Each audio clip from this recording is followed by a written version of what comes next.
एनाइंशोमर्स क्या है देखो, एनाइंशोमर्स ऐसे होते हैं कंपाउंड्स या ऐसे स्टीरियो आइसोमर्स है जो एक दूसरे के क्या रहेंगे, मिरर इमेजेस रहेंगे, लेकिन नॉन सुपर इम्पोजेबल होंगे। ठीक है, नॉन सुपर इम्पोजेबल मतलब जैसे जैसे एकदम सिंपल एग्जांपल ये देखो, अपने दो हैंड से एक दूसरे के क्या है, मिरर इमेजेस है, लेकिन सुपर इम्पोजेबल है क्या, नहीं है।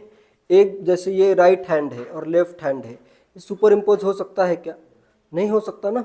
अलग अलग स्ट्रक्चर, तो उसका मतलब स्पेस में उसका जो पोजीशन होगी या रिलेटिव पोजीशन होगी वो डिफरेंट होगी, लेकिन वो एक दूसरे के क्या होंगे, मिरर इमेजेस होंगे। जैसे एग्जांपल देखो, अगर मैं एक कार्बन लेता हूँ, इधर मैं ले लेता हूँ एक हाइड्रोजन, यहाँ पे मैं लेता हूँ क्लोरीन, कोई भी एटम्स लिए जा सकते हैं। इधर मैं बाहर एक ले लेता हूँ फ्लोरीन ले लेता हूँ, ठीक है, और अंदर मैं यहाँ पे लेता हूँ ब्रोमीन। ठीक है, ये एक अपना मॉलिक्यूल है। इसका अगर मुझे एनाइंशोमर ड्रॉ करना है तो मैं क्या करूँगा, इसका मिरर इमेज ड्रॉ करता हूँ। ठीक है, मिरर इमेज कैसा आएगा, इधर रहेगा कार्बन, यहाँ पे होगा हाइड्रोजन, Cl का मिरर इमेज आएगा इधर Cl। नेक्स्ट फ्लोरीन का इमेज कहाँ पे आएगा, इधर फ्लोरीन ऐसे बाहर आएगा, और ये ब्रोमीन जो रहेगा वो क्या आएगा, ऐसे अंदर आएगा। अभी ये मॉलिक्यूल्स एक दूसरे के क्या है, मिरर इमेजेस है, लेकिन ये सुपर इम्पोजेबल है या नहीं है, नहीं है। ठीक है, सुपर इम्पोजेबल मतलब ऐसे इमेजिन करो इसको, अभी ये 3 डायमेंशन में सबको क्लियर है। जैसे ये H है, ये Cl है, फ्लोरीन क्या आ रहा है बाहर, ब्रोमीन क्या आ रहा है अंदर, क्लियर है। और इधर ये ब्रोमीन अंदर है। अभी अगर इस मॉलिक्यूल को मैं ऐसे उठाऊं, ठीक है, इसको ऐसे मैं लिफ्ट करूं और इसको ऐसे टर्न कर दूं, H और Cl एक ही जगह पे अगर लूँ, मैं इसको ऐसे उठाऊं और ऐसे टर्न करूं, तो क्या होगा, जैसे ये दोनों एक दूसरे के सुपर इम्पोजेबल नहीं होंगे। इसको अगर इमेजिन करना है, थोड़ा सा डिफिकल्ट है, बुक में वगैरह देख सकते हो। देखो क्या करना पड़ेगा, इसको अगर ऐसे मैं लूँ और ऐसे रोटेट कर देता हूँ, ठीक है, रोटेट करूँगा तो क्या होगा, H के जगह H आएगा, Cl के जगह Cl आएगा। इसको मैंने उठाया और ऐसे रोटेट कर दिया, तो इसको मैं कैसे लिख सकता हूँ, इधर आएगा C, इधर H, Cl को क्या करना है, इधर आ गया, ये Br अंदर का क्या हो जाएगा, बाहर आ जाएगा, तो ये Br आ जाएगा इधर, और फ्लोरीन क्या हो जाएगा, H के अंदर चला जाएगा, फ्लोरीन आएगा ये इधर। ये और ये डिफरेंट है, H के जगह H, Cl के जगह Cl, लेकिन इसमें और इसमें क्या डिफरेंस है, इधर अभी ऐसे देखोगे, इन दोनों को अगर मैं फिक्स कर दूं H और Cl को, तो बाहर एक में बाहर फ्लोरीन है और दूसरे में बाहर ब्रोमीन है। ठीक है, क्लियर है। तो ये आइडेंटिकल नहीं है, ये सबको क्लियर है। ये सुपर इम्पोजेबल नहीं है। सुपर इम्पोजेबल मतलब हर एक एटम दूसरे, मतलब सेम टू सेम एटम एक ही जगह पे अगर आ रहे हैं स्ट्रक्चर में, तो वो क्या होगा, सुपर इम्पोजेबल होगा। तो ये एक दूसरे के सुपर इम्पोजेबल नहीं है। जैसे अगर मैं कुछ एटम्स अगर मैं सेम कर दूँ, जैसे ये अगर मैं लूँ H लेता हूँ और इधर मैं लेता हूँ क्लोरीन, इधर के दोनों एटम मैं कर देता हूँ सेम। जैसे इधर मैंने ले लिया फ्लोरीन और इधर भी मैंने ले लिया फ्लोरीन। अभी ये तो ऑप्टिकली इनएक्टिव है। इसका अगर मैं मिरर इमेज ड्रॉ भी करता हूँ तो मिरर इमेज कैसे आएगा, H आएगा, Cl आएगा, और इधर एक बाहर फ्लोरीन होगा और एक अंदर फ्लोरीन होगा। ठीक है, ये क्लियर है। ये एक दूसरे के एनाइंशोमर नहीं होंगे। क्यों नहीं होंगे, क्योंकि इसका जो मिरर इमेज बन रहा है, इसको मैं ऐसे टर्न कर देता हूँ। ठीक है, तो ये क्या बन जाएगा, इधर आएगा H, इधर आएगा Cl, इसको ऐसे मैंने टर्न कर दिया 180 डिग्री, इसके अराउंड मैंने ऐसे 180 डिग्री टर्न कर दिया। तो क्या होगा, अभी बाहर का फ्लोरीन अंदर चला जाएगा, अंदर आएगा एक फ्लोरीन, बाहर आएगा एक फ्लोरीन। अभी ये क्या है, एक दूसरे पे सुपर इम्पोजेबल है। इसको मैं ऐसे उठा के इस पे एग्जैक्टली रख सकता हूँ, सब के सब एटम क्या हो जाएंगे, मैच हो जाएंगे। तो ये क्या आ रहे हैं, सुपर इम्पोजेबल आ रहे हैं। ठीक है, सुपर इम्पोजेबल एक ही वर्ड है। सुपर इम्पोजेबल अगर आता है तो ये क्या होगा, एनाइंशोमर नॉट एनाइंशोमर आएगा। ठीक है, पहले तो ये ऑप्टिकली एक्टिव ही नहीं है। एनाइंशोमर्स हमेशा क्या रहेंगे, एनाइंशोमर्स आर ऑलवेज ऑप्टिकली एक्टिव रहेंगे, ठीक है। तभी उसका मिरर इमेज आएगा। और ये जो मिरर इमेज आ रहा है ये और ये कंपाउंड देखो क्या है, नॉट सुपर इम्पोजेबल।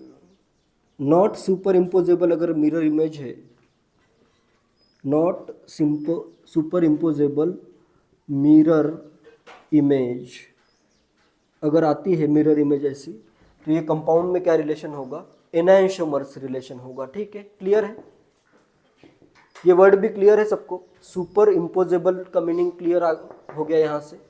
अगर एग्जैक्टली ऐसे तुम पुट कर सकते हो, सब एटम अगर मैच होते हैं तो वो सुपर इम्पोजेबल हो जाएगा। अगर सब एटम मैच नहीं होते हैं तो वो नॉट सुपर इम्पोजेबल आएगा। और एक एग्जांपल देता हूँ, जैसे इसमें अभी अपन ने एक कंपाउंड देखा था, ऐसे मैं क्या करता हूँ, इधर एक Cl ड्रॉ करता हूँ और एक Cl ऐसे नीचे ड्रॉ करता हूँ।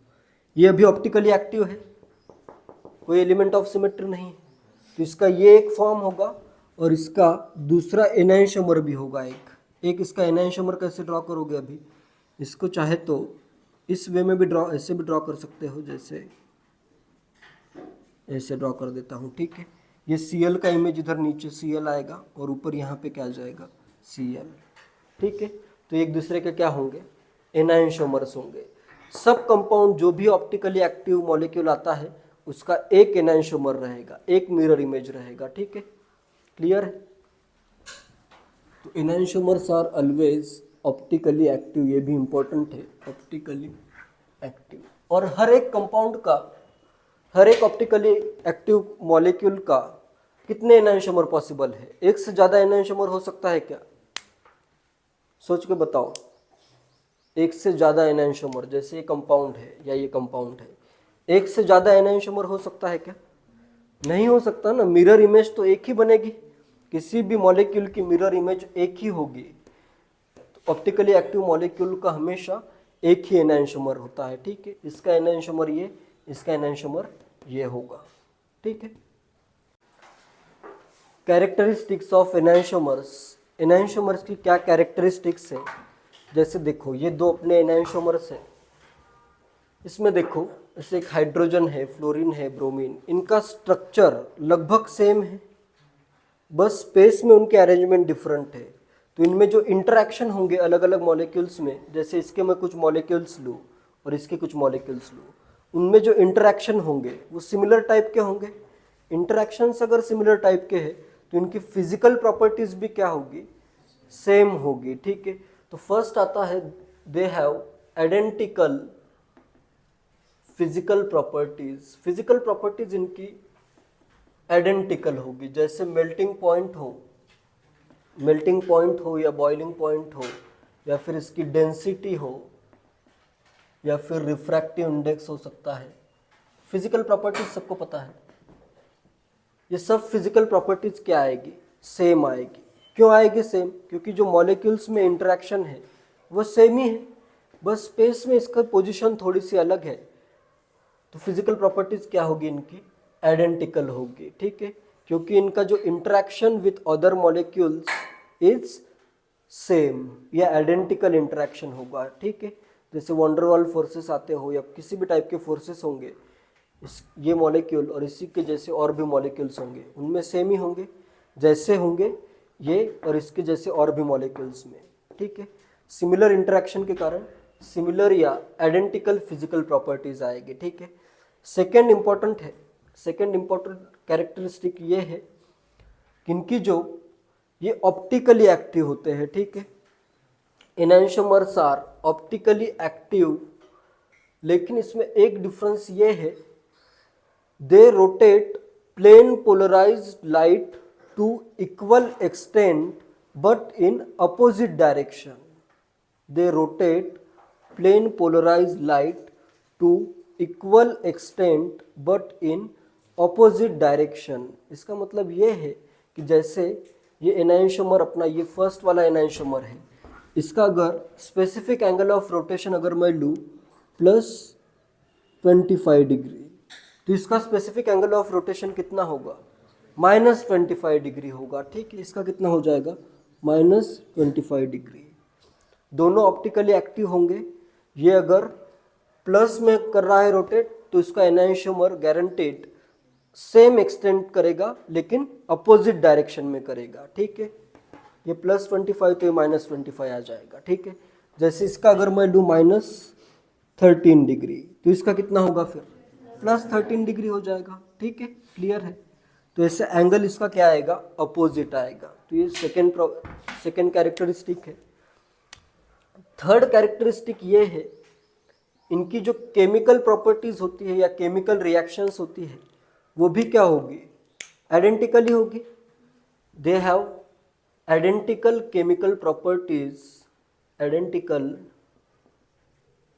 केमिकल प्रॉपर्टीज भी उनकी क्या है या केमिकल रिएक्शन भी आइडेंटिकली होगी, एक्सेप्ट अगर ऑप्टिकली एक्टिव कंपाउंड के साथ रिएक्शन हो रही है तो उस केस में रिएक्टिविटी डिफरेंट हो सकती है। ठीक है, अगर ऑप्टिकली इनएक्टिव कंपाउंड के साथ रिएक्शन होगी तो ऑप्टिकली इनएक्टिव कंपाउंड के लिए इसका स्ट्रक्चर तो सेम ही है, तो ये जिस रेट से ये रिएक्ट होगा उसी रेट से ये भी रिएक्ट होगा। ठीक है, ऑप्टिकली अगर इनएक्टिव है, अपना जो जिसके साथ रिएक्शन हो रही है वो अगर ऑप्टिकली इनएक्टिव है तब तो रिएक्शन का रेट दोनों के लिए क्या होगा, सेम होगा। लेकिन जिसके साथ रिएक्शन हो रही है वो अगर ऑप्टिकली एक्टिव होगा, ठीक है, दूसरा जो अपना रिएक्टेंट है जिसके साथ रिएक्शन हो रही है वो भी अगर ऑप्टिकली एक्टिव हो तो उस केस में क्या होगा, इसका रेट डिफरेंट आएगा। क्लियर है ये। अगर ये ऑप्टिकली इनएक्टिव है, ऑप्टिकली इनएक्टिव के लिए तो दोनों सेम ही है, वो तो सिर्फ स्ट्रक्चर वगैरह स्ट्रक्चर पे डिपेंड करता है मेनली, उसके लिए तो ये दोनों का स्ट्रक्चर सेम ही है, तो वहाँ पे रेट भी क्या होगा, रिएक्शन का सेम होगा। लेकिन when it reacts with other optically active compounds then rates will be different. यहाँ पे ऑप्टिकली एक्टिव कंपाउंड के साथ रेट क्या आएगा, डिफरेंट आएगा। ठीक है, क्लियर है। नेक्स्ट फोर्थ जो इसकी कैरेक्टरिस्टिक है, फोर्थ कैरेक्टरिस्टिक ये है कि अलग अलग एनांशियोमर की बायोलॉजिकल एक्टिविटी डिफरेंट होती है। ठीक है, बायोलॉजिकल एक्टिविटी, बायोलॉजिकल, जैसे